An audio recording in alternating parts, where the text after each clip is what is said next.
Hi guys, this is Christine Bramer. For my personal experience, I'm going to tell you about a time 5 years ago when we had just first moved to Iowa. I am from Oregon and we had lived here about 6 months. My husband has several health conditions that are fairly serious. Um, and there was a day he was going to work and he had sleep apnea. And unfortunately, with sleep apnea, sometimes you can't control when you go to sleep, even if you are using a CPAP machine or anything else. Um, so this day, it was about 7 o'clock in the morning. He was headed to work about 30 miles from our house and fell asleep and ended up crossing the line. And unfortunately, hit another car head on, and neither person had hit their brakes, so it was quite a terrific accident. His truck flipped 7 times, and somewhere in the process, he was ejected. We don't know how. Maybe a door opened because all the windows were still intact after the wreck. But after he was ejected, the truck ended up landing on top of him, and it crushed his lungs. Our local hospital in Creston, they don't deal with any major broken bones. They will help you if you're sick. They will take care of you if you're having an asthma attack or something of that sort. But anything major, they life flight you. So the ambulance came and they immediately called for life flight. They knew there was a problem. And the life flight came from Des Moines, from Unity Point, and they did a great job. 16 minutes from the time the call came for life flight till he was on it and headed for Des Moines. He had a stick in his head, so they were concerned about transport because they were going to hurt his head further. And he was awake and talking and fighting them, but he wasn't really awake. He was unconscious. The lights were on, but nobody was home. So he was trying to help, but he was making their job much harder. They finally got him loaded up and they got him taken and put on life flight. And he went into respiratory distress while on life flight. They got him up to the emergency room at Methodist Hospital in Des Moines, and they left him strapped to this gurney for like 8 hours because they had to wait for a neurologic doctor to come clear him. They had to wait for a bone doctor to come clear him. They had to wait for the brain doctor to come clear him and the pulmonologist to come and clear him. So all the while he's strapped to this board, and they didn't call me until after he was in Des Moines and they had been treating him for a while. Then they called us. Well, for us, we live very out in the sticks. So by the time I could get my 3 kids rounded up, put in the car, and got up there, it's a 2.5-hour drive to go to Des Moines for us. So he had been there a long time. When we got there, it was very sad. He was bleeding out the back of his head. He had rocks in his eyes. He had rocks in his mouth, rocks in his nose. His ear was so swollen and cauliflowered that it was very hard to tell that his ear was even there. The whole side of his face was all purple, and he was completely strapped. He could not move. But he was still talking, and people were calling his cell phone, checking on him, because we live in a small town, so word spreads fast. And he was telling everybody, he's like, I'm fine. I'm coming home tomorrow. I'll see everyone tomorrow. Well, he didn't know that he was bad, and nobody was telling him. Nobody wanted to scare him. Well, they admitted him to the hospital. They took him up to the ICU, level 1. He had a 1-to-1 nursing ratio. So 1 nurse to him, and then they had a flight team on standby. They had a trauma team on standby. They had several doctors in and out all the time, all night long. And his one doctor, she was very short, real cute thing. She just was very about taking care of him and the family. So she comes up to me and she's like, nothing is going to change tonight. You need to go get something to eat and take care of yourself and your kids. Go down to the cafeteria, get something. They're going to close soon. and then we'll figure out some beds for you guys. I'm like, okay. I was like, but call me if anything changes. She's like, oh, no worries, no worries. We'll take care of him. Well, so me and the kids go downstairs, and I'm at the cafeteria. I ordered some hamburgers and some fries for me and my kids. And across the overhead, you hear, we have a code blue, ICU 0025. I repeat, code blue, ICU 0025. So I'm looking in my pockets. I'm like, what room is he in? What room is he in? Well, that was his room. So we dropped all our food. We went running back. Wanted to know what was going on. They said he wasn't going to change. They said everything was fine. He wasn't fine. There was probably 50 people in his room. Trauma teams, flight teams, the doctors, the respiratory therapists, the pulmonologists. Everybody was there, and everybody's running. And that one doctor who told me to go get food is standing. They've got his bed pulled out away from the wall, and she's over top of him trying to intubate him. Well, my husband's a big boy, 400 pounds and solid muscle. He wasn't putting up with it. He was fighting her, trying to swing on her. He was scared. He didn't know what was going on. He didn't know how to fix it or what was going to happen. Well, they had to go, and the doctor's like, I'm done putting up with this. Somebody get me the white bag. Well, the white bag is to put him into a medical coma. And I just kept thinking he should still be fighting. He should still be fighting. Well, he wasn't. He instantly quit fighting, and they were able to intubate him, but he didn't get any better. He just got worse. His organs started failing. Alarms are going off left and right. Everywhere, alarms are going off. And they couldn't seem to make them be quiet. So they brought in a chaplain to talk to me. And we're sitting out at the nurse's station at the ICU. And she's like, you know, have you ever been through something like this before? I'm like, no, who has? Nobody goes through these things. She's like, well, these are really good doctors. They'll take care of you. And she just sat and calmed me all night long. All night. You know, my kids falling asleep right there at the nurse's station. We never moved. Morning comes, and the doctor's like, you know, you need to get some rest. I'm like, I'm not leaving. The last time I left, it was bad. This is what happened the last time I left, you know? I'm not going anywhere.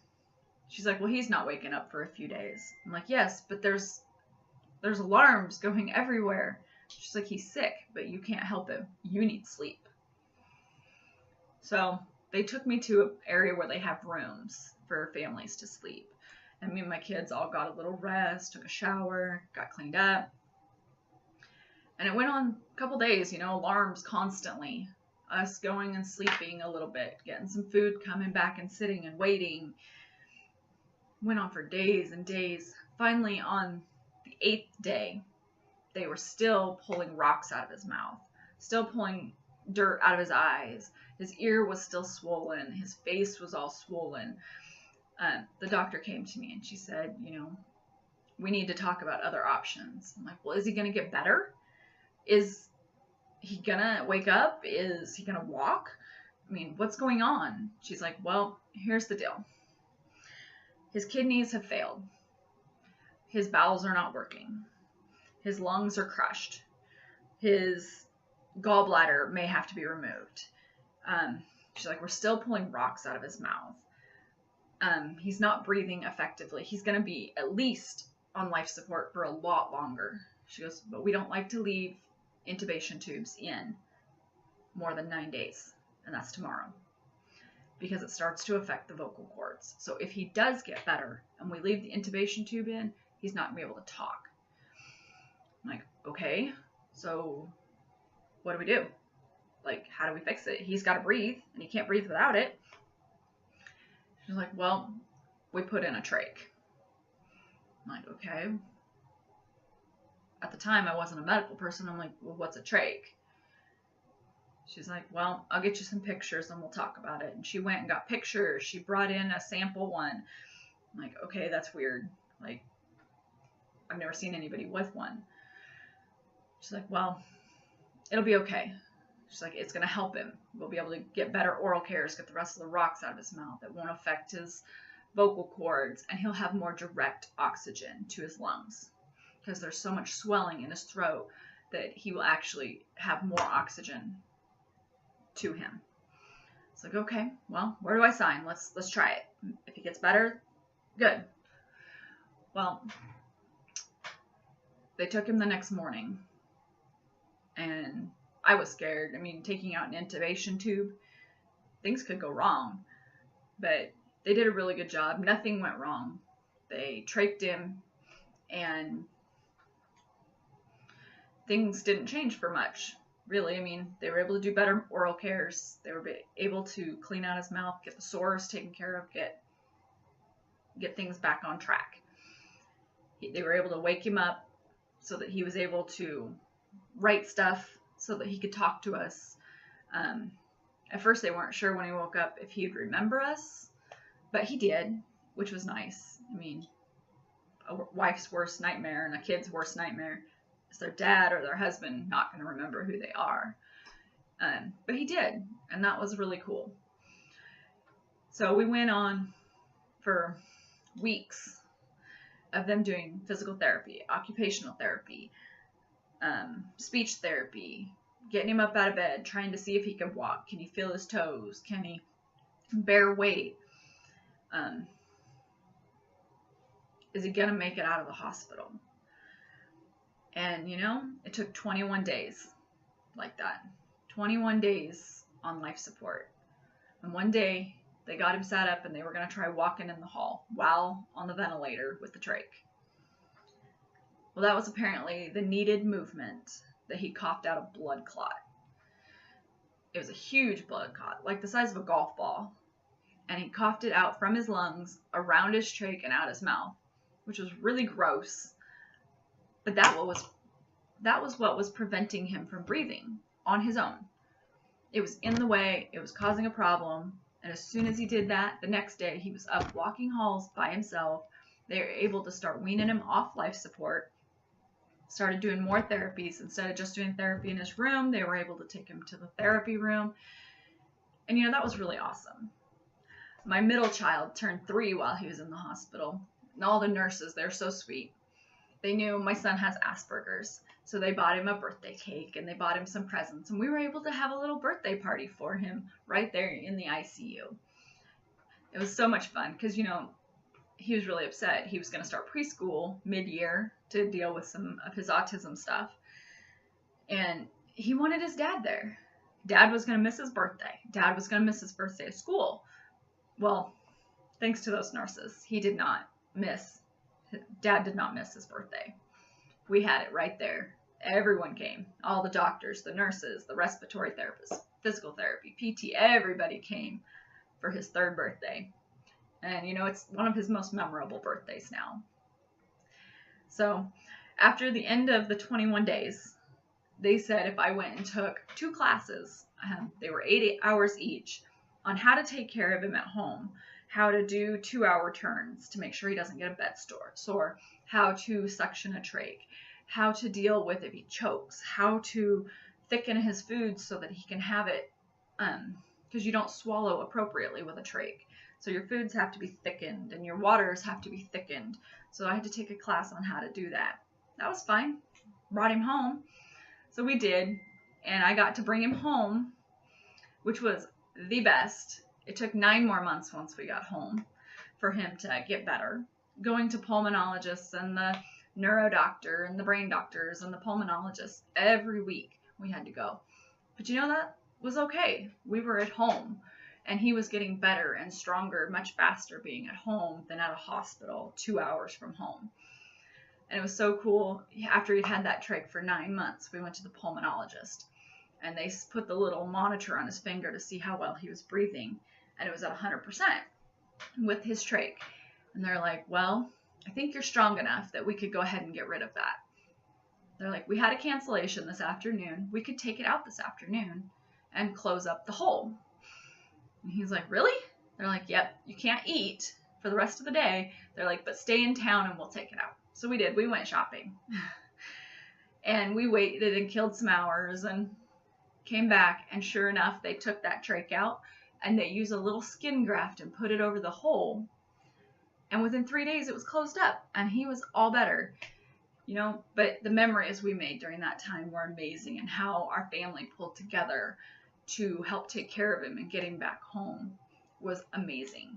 And those are stories that even my little 1 year old at that time, he's 6 now, he's getting ready to turn 7, and he still remembers going up to the hospital and seeing dad every day and watching cartoons with him in his ICU bed, or bringing him home and having to suction out dad. And you know, the kids, they knew stuff about it. Even though they were little, they still knew stuff, and they helped a lot, because, you know, sometimes I needed another pair of hands, and it was just me and my 3 little kids at home.